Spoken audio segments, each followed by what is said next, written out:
जय श्री राधे कृष्णा दोस्तों। मैं रेखा अपने YouTube चैनल भक्ति ज्ञान सागर में आप सबका हार्दिक स्वागत करती हूँ। और आज हम सुनेंगे राई बाई की कथा। राई बाई की कथा जो है धरती माता और धर्म राज्य की बात के साथ सुनी जाती है। इस संक्रांति से शुरू भी कर सकते हैं या संक्रांति से 7 दिन, 21 दिन या सवा महीना पहले भी आप सुनना शुरू कर सकते हैं। और इसके अलावा आप वर्ष भर भी इस बात को सुन सकते हैं। इन सभी बातों को सुनने के बाद इनका उज्जमन होता है। तो राई बाई की बात का जो उज्जमन विधि है वो मैं आपको वीडियो के अंत में बताऊंगी। बने रहे वीडियो के अंत तक। कथा को बीच में अधूरा ना छोड़े, इससे दोष लगता है। तो कथा को आप पूरा सुने। यदि आप मेरे चैनल पर पहली बार आए हैं तो चैनल को सब्सक्राइब करके बेल आइकन का बटन जरूर दबाएं, जिससे आगे आने वाले सभी व्रत त्योहार के नोटिफिकेशन की जानकारी सर्वप्रथम आपको आ सके। तो चलिए शुरू करते हैं। एक गांव में एक साहूकार और साहूकारनी रहते थे। उनके 7 बेटे और एक बेटी थी। बेटी का नाम राई था और उसका नाम राई था क्योंकि वो चिन्नी सी थी, यानी कि छोटी सी दिखती थी, इसीलिए उसका नाम राई रखा गया। और राई जो है जैसे जैसे बड़ी होती वैसे वैसे कृष्ण की भक्ति जो है बढ़ती रहती थी। और कृष्ण भगवान की बहुत ही अनन्य भक्त थी। दिन रात जो है कृष्ण भगवान का नाम जपती रहती थी।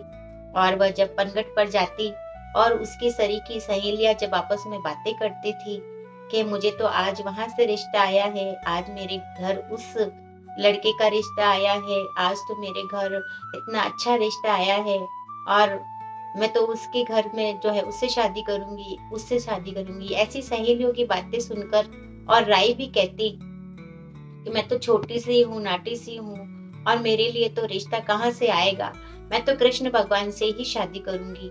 और वह प्रतिदिन जो है इसी बात को रटती रहती थी।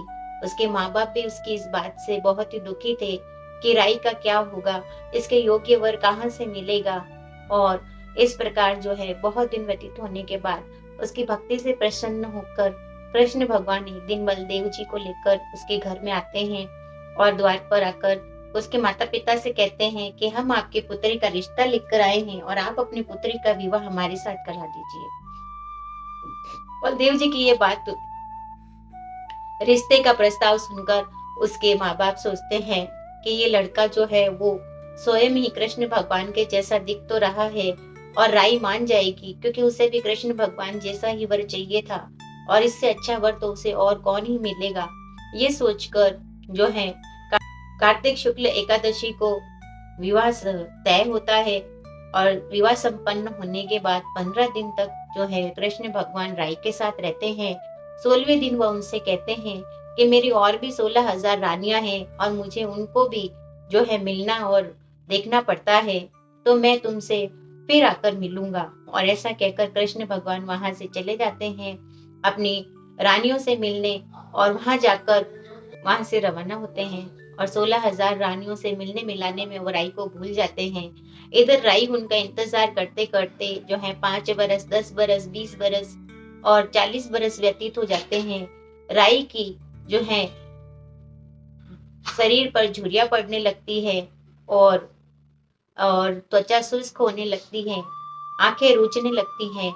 और फिर भी वह कृष्ण भगवान का नाम जप करना और उनकी भक्ति करना नहीं छोड़ती है। तब माँ बाप उससे कहते हैं कि अब इतने वर्ष व्यतीत हो गए, अब तो तुम्हारा वर वापस नहीं आने वाला है और तुम क्या चाहती हो। तब वह गंगा स्नान करने का कहती है और माता पिता उसे गंगा स्नान करने के लिए अपने साथ गंगा जी लेकर जाते हैं। गंगा जी में जाकर वह गंगा स्नान करती है और वहां के पंडित उसे समझाते हैं कि इतने वर्ष बीत गए, तुम्हारा पति अभी तक वापस नहीं आया, इसका मतलब कि वह कहीं ना कहीं जो है मृत्यु को प्राप्त हो चुका होगा और तुम उसका पिंड दान कर दो। और वह पंडितों की बातों में आकर और पिंडदान करने लगती है और पंडित उससे पिंडदान करवाते हैं। पिंडदान करवा के जैसे ही कलश प्रवाहित किया जाता है गंगा जी में और कलश हंसने लगता है और हंसते हंसते उसकी हंसी जो है श्री कृष्ण भगवान तक पहुंचती है और श्री कृष्ण भगवान को राई का स्मरण हो आता है। और वहीं से वह सीधे राई के पास आते हैं और जैसे ही वो राई के पास आकर राई को छूते हैं, राई की देह फिर से दिव्य देह में बदल जाती है। और राई से प्रसन्न होकर और उसे वरदान देते हैं कि आज के बाद सभी धर्मों में तुम्हें माना जाएगा और सभी उज्जमन विधि के साथ जो है तुम्हारी भी उज्जमन विधि और व्रत किया जाएगा। तो जब हम धर्मराज जी की, पोपाबाई की और धरती माता की बात सुनते हैं, तब राई बाई की बात भी सुनी जाती है और उनकी भी उज्जमन विधि की जाती है। तो ये थी राई की बात, राई बाई की बात। और इसी के साथ इसकी उज्जमन विधि के अंदर जो है खोपरे में जो है एक बर्तन के अंदर जो है राई भर के उसके ऊपर ब्लाउज रख के गुप्त दान करके रखकर, गुप्त दान यानी कि पैसे रखकर अपनी श्रद्धा अनुसार ठाकुर जी के मंदिर में दान दिया जाता है। इस प्रकार राई बाई का उज्जमन किया जाता है। और इसी के साथ जब हम धरती माता और धर्मराज जी का उज्जमन करते हैं, तब ब्राह्मण को भी एक कटोरी में यानी कि खोपरे की कटोरी में गुप्त दान डालकर राई से भरकर और उसको भी दान में दिया जाता है। तो ये है राई बाई की उज्जमन विधि। और वीडियो अच्छा लगा हो तो आप इसे लाइक और शेयर अवश्य करें। इसी प्रकार की कथा कहानी सुनने के लिए आप मेरे चैनल को सब्सक्राइब कर लीजिए, ताकि आगे आने वाले सभी व्रत त्योहारों की जानकारी आपके पास आ सके। तो इसी के साथ आपका दिन शुभ और मंगलमय हो। मिलते हैं हमारे अगले वीडियो में अगली कथा के साथ। जय श्री राधे कृष्णा दोस्तों, राधे राधे।